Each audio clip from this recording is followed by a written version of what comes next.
Queridos, vamos abrir a palavra de Deus no livro de Josué, capítulo 4. Por gentileza, deixem suas Bíblias abertas.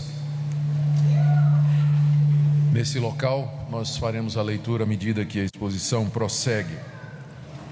Josué, capítulo 4, todo o capítulo. Queridos, nós estamos estudando o livro de Josué por alguns motivos. Primeiro, ele sempre foi bastante apreciado pelos cristãos, é citado muitas vezes no Novo Testamento. Segundo, ele mostra como Deus age em favor do seu povo. E aqui nós aprendemos nesse livro princípios para o relacionamento correto com Deus, para uma vida cristã vitoriosa. Até agora nós vimos alguns desses pontos importantes. Aprendemos algumas coisas nos 3 primeiros capítulos do livro de Josué. Primeiro, que Deus é fiel e que sempre cumpre as suas promessas. Segundo, que Ele é todo-poderoso, nada lhe é impossível.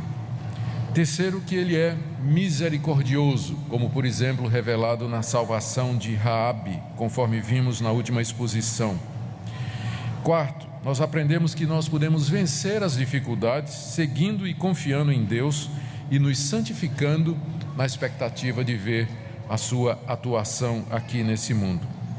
Hoje pela manhã eu gostaria de tomar mais um princípio que nós encontramos no livro de Josué e aplicar para a nossa vida como cristãos, ou seja, que Deus sempre toma providências para que os seus grandes feitos não fiquem esquecidos. E esse é o tema do capítulo 4. Vamos recordar os eventos para que nós possamos chegar nesse ponto que eu mencionei. Conforme nós lemos no capítulo anterior, Deus mandou, através de Josué, que os sacerdotes do povo de Israel, portando a arca, entrassem no rio, que o rio haveria de se abrir. Nós temos aí no capítulo 3, versos de 14 a 16. Os sacerdotes tomaram a arca, colocaram os pés na ribanceira do rio. Quando fizeram isso, 20 quilômetros acima, o rio se ajuntou num montão, a água parou de correr, se ajuntou num montão e veio secando, até que o povo pôde atravessar perto de 1 milhão de pessoas a pé enxuto o rio Jordão. Enquanto o povo passava, nos diz aí o verso 17 do capítulo 3, os sacerdotes ficaram em pé no meio do leito do rio, segurando a arca, e o povo passou naquele mesmo dia, naquela mesma noite, conforme está no capítulo 4, verso 3. Deus então mandou 12 homens, escolhidos previamente, um de cada tribo de Israel, tomar 12 pedras do fundo do rio, ali onde os sacerdotes estavam, pôr nas costas e levar para o acampamento que ficava já na Palestina, do outro lado do rio. Vamos ler verso 1 a 8 do capítulo 4. Tendo, pois, todo o povo passado o Jordão, falou o Senhor a Josué, dizendo: tomai do povo 12 homens, um de cada tribo, ordenai-lhes, dizendo: daqui do meio do Jordão, do lugar onde, parados, pousaram os sacerdotes os pés, tomai 12 pedras, e levai-as convosco, e depositai-as no alojamento em que haveis de passar essa noite. Chamou, pois, Josué os 12 homens que escolhera dos filhos de Israel, um de cada tribo, e disse-lhes: passai adiante da arca do Senhor vosso Deus ao meio do Jordão, e cada um levante ao ombro uma pedra, segundo o número das tribos dos filhos de Israel, para que isso seja por sinal entre vós. E quando vossos filhos no futuro perguntarem, dizendo: o que vos significam estas pedras? Então lhes direis que as águas do Jordão foram cortadas diante da arca da aliança do Senhor, em passando ela. Foram as águas do Jordão cortadas. Estas pedras serão para sempre por memorial aos filhos de Israel. Fizeram, pois, os filhos de Israel como Josué ordenara, e levantaram 12 pedras do meio do Jordão, como o Senhor tinha dito a Josué, segundo o número das tribos dos filhos de Israel, e levaram-nas consigo ao alojamento e as depositaram ali. Depois que os 12 homens levaram as 12 pedras para o alojamento, o acampamento depois do Jordão, Josué mandou que eles levantassem outro montão de pedras lá no leito do rio, 12 pedras ali onde os sacerdotes haviam ficado. Verso 9 a 14, levantou Josué também 12 pedras no meio do Jordão, ou seja, 12 pedras no meio do rio e 12 pedras lá no acampamento onde eles iam ficar. 12 pedras no meio do Jordão, no lugar em que parados pousaram os pés dos sacerdotes que levavam a Arca da Aliança, e ali estão até o dia de hoje, ou seja, até o dia em que esse livro foi escrito, e que provavelmente foi Josué que escreveu esse livro, as pedras ainda estavam lá no fundo do rio, invisíveis, né? Mas se mergulhassem, as pedras estariam lá. Porque os sacerdotes, verso 10, os sacerdotes que levavam a arca haviam parado no meio do Jordão em pé, até que se cumpriu tudo quanto o Senhor, por intermédio de Moisés, ordenara a Josué falasse ao povo. E o povo se apressou e passou. Tendo passado todo o povo, então passou a arca do Senhor e os sacerdotes à vista de todo o povo. Passaram os filhos de Ruben, os filhos de Gade e a meia tribo de Manassés, armados na frente dos filhos de Israel, como Moisés lhes tinha dito. Vocês lembram? Essas tribos iam ficar do lado de cá, eles tinham pedido a herança do lado de cá, mas Moisés disse, tudo bem, mas vocês vão na frente dos exércitos de Israel para ajudar na conquista na terra que está do lado de lá. E eles passaram armados na frente. Verso 13, uns 40.000 homens de guerra armados passaram diante do Senhor para a batalha às campinas de Jericó. E naquele dia o Senhor engrandeceu a Josué na presença de todo Israel, e respeitaram-no todos os dias da sua vida, como haviam respeitado a Moisés. Bom, depois desse momento, né, que todos passaram, os sacerdotes então foram os primeiros a entrar, e agora o povo todo passou, houve o memorial das 24 pedras, 12 no leito e 12 no acampamento, e agora os sacerdotes saem do rio, e o rio volta a correr normalmente a partir do verso 15. Disse, pois, o Senhor a Josué, dá ordem aos sacerdotes que levam a arca do testemunho que subam do Jordão. Então ordenou Josué aos sacerdotes, dizendo, subi do Jordão. Ao subirem do meio do Jordão, os sacerdotes que levavam a arca da aliança do Senhor, e assim que as plantas dos seus pés se puseram na terra seca, as águas do Jordão se tornaram ao seu lugar e corriam como dantes sobre todas as suas ribanceiras.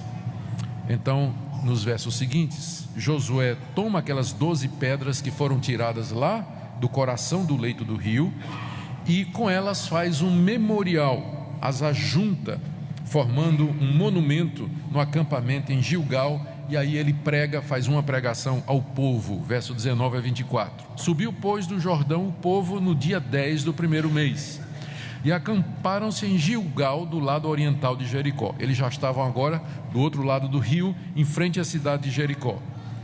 As 12 pedras que tiraram do Jordão, levantou-as Josué em coluna em Gilgal, e disse aos filhos de Israel, quando no futuro vossos filhos perguntarem a seus pais, dizendo, o que significam estas pedras? Fareis saber a vossos filhos, dizendo, Israel passou em seco este Jordão, porque o Senhor vosso Deus fez secar as águas do Jordão diante de vós, até que passasseis, como o Senhor vosso Deus fez ao Mar Vermelho, ao qual secou perante nós, até que passamos, para que todos os povos da terra conheçam que a mão do Senhor é forte, a fim de que temais ao Senhor vosso Deus todos os seus dias. Gilgal estava mais ou menos a 3 quilômetros de distância de Jericó. Queridos, o texto é muito rico em lições, mas o centro da narrativa são estas 12 pedras que foram tiradas do leito do rio Jordão e erigidas em monumento ali em Gilgal, na presença de todo o povo em frente da cidade de Jericó. Qual o objetivo disso? Por que Deus mandou que Josué tirasse 12 pedras lá do leito do rio Jordão e, chegando no outro lado, fizesse um monumento, uma coluna com aquelas 12 pedras?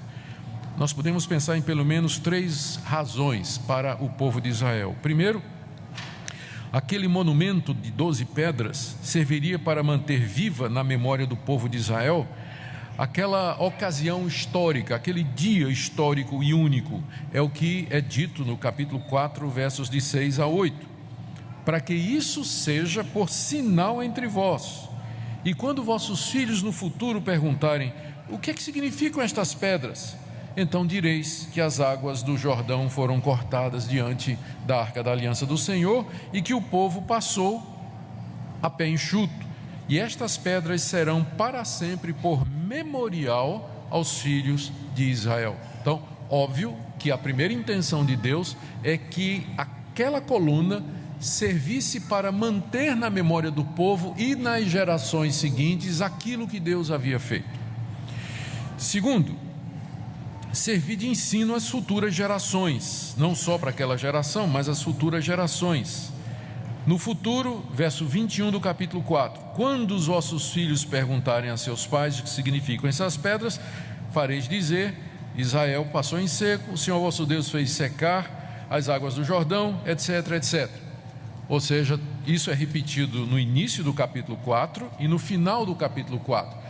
Deus queria um memorial não somente para aquela geração, para que se lembrasse que eles atravessaram o Jordão a pé enxuto, mas para que servisse de didática, uma maneira de ensino para os filhos que não viram. Os filhos não veriam aquilo, não teriam participado daquilo, mas aquelas pedras serviriam como base para uma lição de história, dizendo: essas pedras aqui, elas representam aquilo que aconteceu quando você não era nascido ainda, não é? Então, e ali, a partir dali, o israelita contaria ao seu filho os grandes atos de Deus. E tem também uma terceira razão, que é dada aí no verso 24: aquele memorial das 12 pedras serviria de testemunho aos povos inimigos do poder de Deus. Verso 24: para que todos os povos da terra conheçam que a mão do Senhor é forte, a fim de que temais ao Senhor vosso Deus todos os dias. Ou seja, aquele memorial estaria ali para lembrar que o Deus de Israel era mais forte do que os deuses de Canaã e que não havia nenhum outro Deus semelhante a ele. Mas o que é que isso tem a ver conosco? Eu queria tirar algumas lições para nós.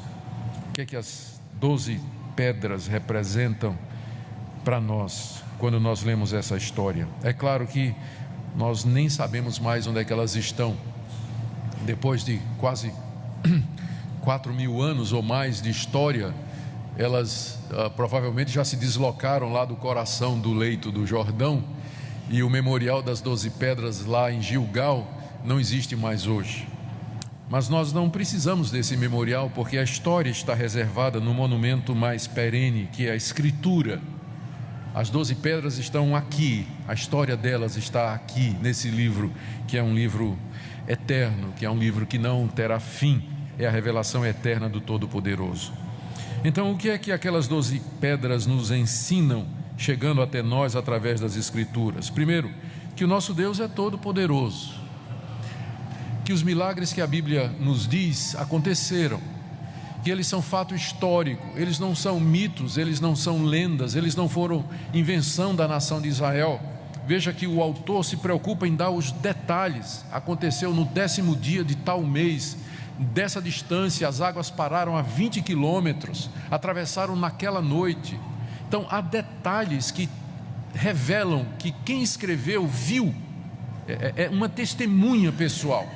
Quando você toma as lendas da criação do mundo, por exemplo, de Gilgamesh, as histórias da criação da Babilônia, aquelas lendas do nascimento de todas as coisas lá no Egito, você percebe claramente o caráter lendário, mítico, mitológico. Não há ancoramento na história, mas quando você lê os relatos bíblicos da ação de Deus, dos milagres de Deus, você vê detalhes dizendo assim: foi em tal lugar, no dia tal do mês, quem era rei era fulano de tal, esse povo viu, a nação de Jericó viu. Você percebe a diferença. Então, aquelas 12 pedras, elas nos lembram que o nosso Deus, Ele é todo-poderoso, Ele intervém, Ele abre rios, Ele abre mares, Ele faz o que Ele quer, nada lhe é impossível. Segunda coisa que nós aprendemos com aquele memorial é que, apesar de que o nosso Deus é todo poderoso e nada lhe é impossível, Ele não faz milagres desse tipo todo dia. Por isso a necessidade de um memorial, exatamente para Ele não ficar abrindo o rio todo dia. Ele abriu um e fez um memorial. Eu sei que tem muita gente que quer que Deus faça milagre todo dia, mas grande parte dos milagres bíblicos estão relacionados com a história da redenção.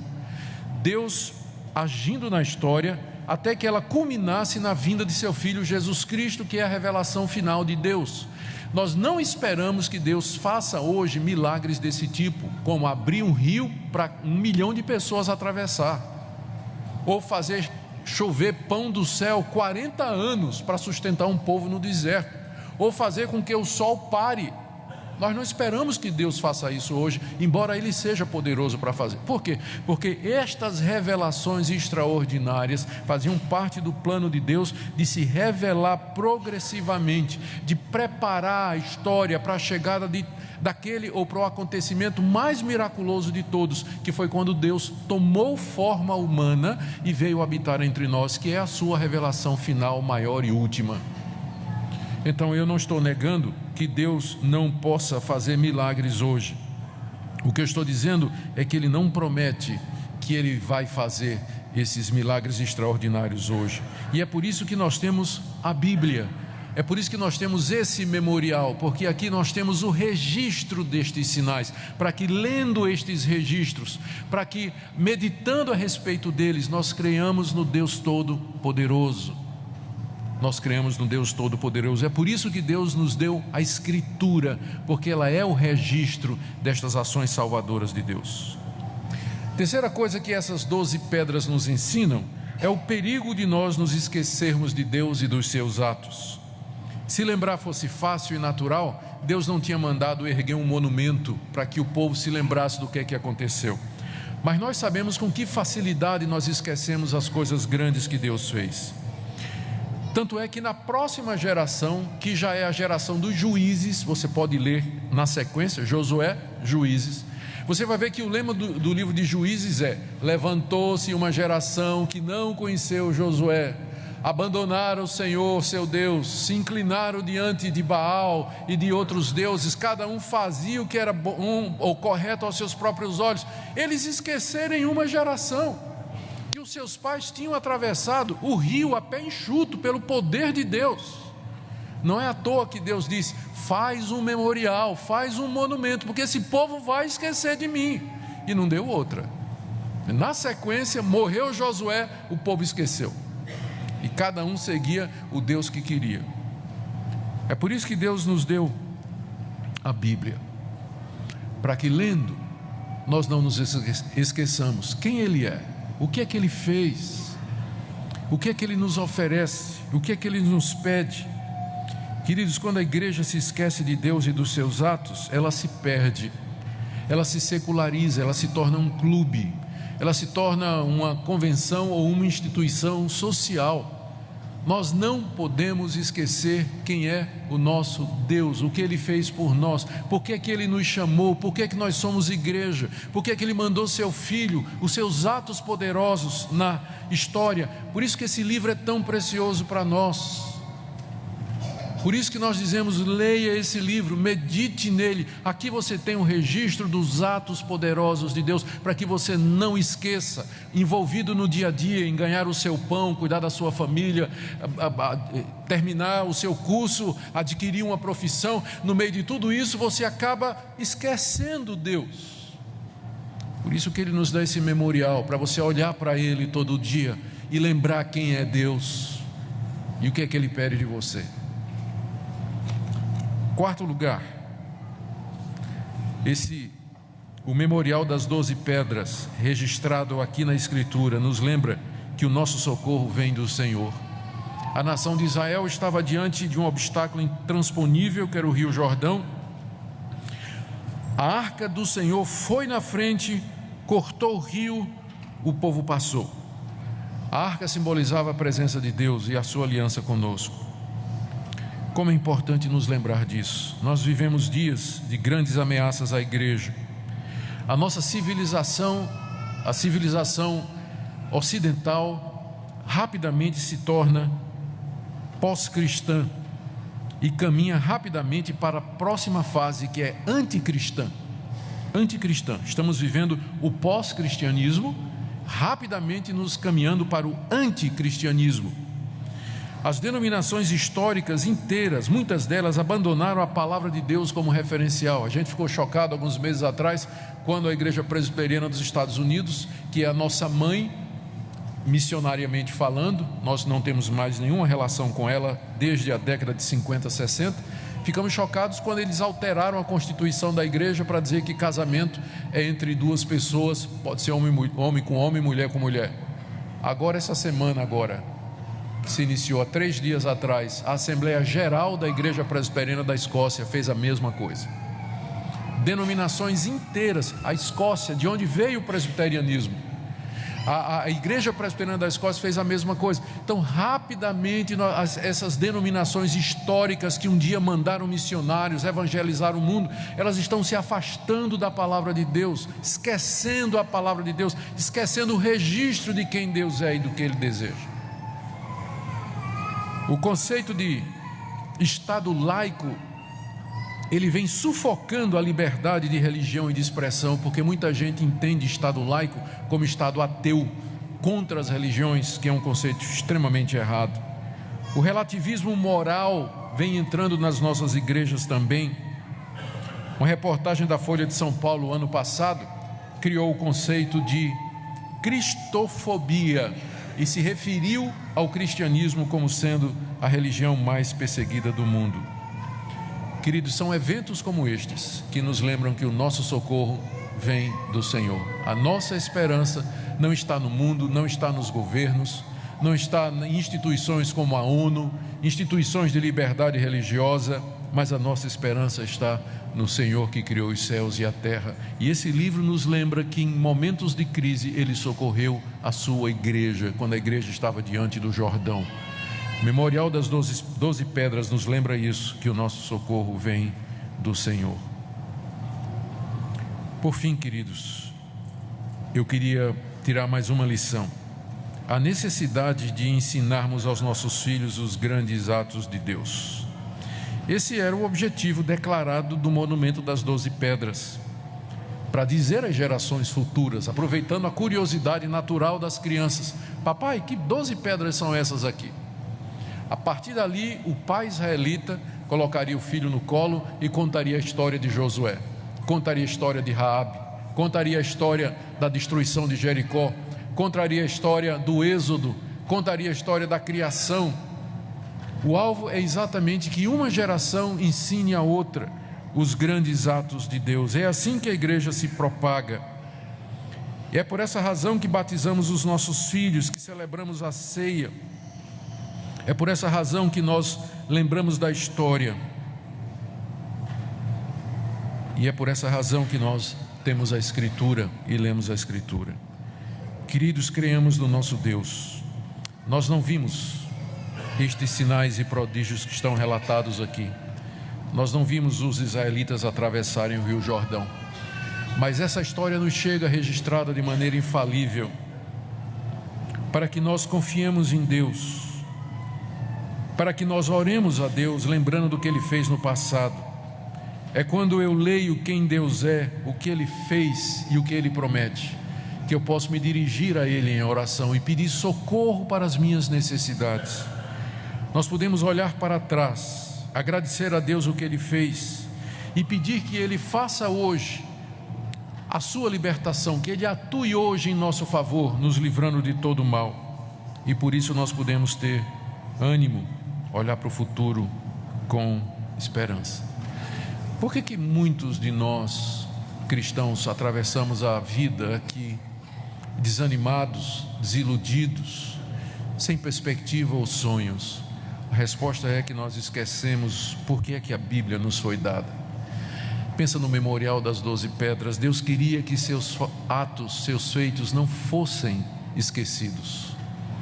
Ele queria ser lembrado de geração em geração, para que cada geração clamasse a Deus. Ele queria que nós nos lembrássemos que Ele é o mesmo ontem, hoje e será eternamente. Ele sempre será o nosso socorro e o nosso auxílio. Por isso nós não desanimamos. Avizinha-se uma crise financeira no nosso país, e outras coisas piores se aproximam no horizonte do nosso país. Nós não temeremos, porque é o mesmo Deus, é o nosso Deus, e Ele quer que nós lembremos disso, que Ele vai nos segurar, que Ele vai nos sustentar, que Ele vai nos dar a vitória em nossas lutas e batalhas, que Ele vai à frente, que seu plano haverá de se cumprir. E eu queria que você lembrasse disso hoje de manhã, e que você tomasse esperança, alento, coragem, força. Nós vamos celebrar a ceia do Senhor em seguida, e é mais um memorial que Deus nos deu, dizendo: esse pão e esse cálice lembram o que eu fiz por vocês, quando mandei meu filho morrer pelos seus pecados. Por isso creiam, recebam o perdão e vivam para a minha glória, aguardando o dia da vinda do Senhor Jesus. Amém? Vamos orar.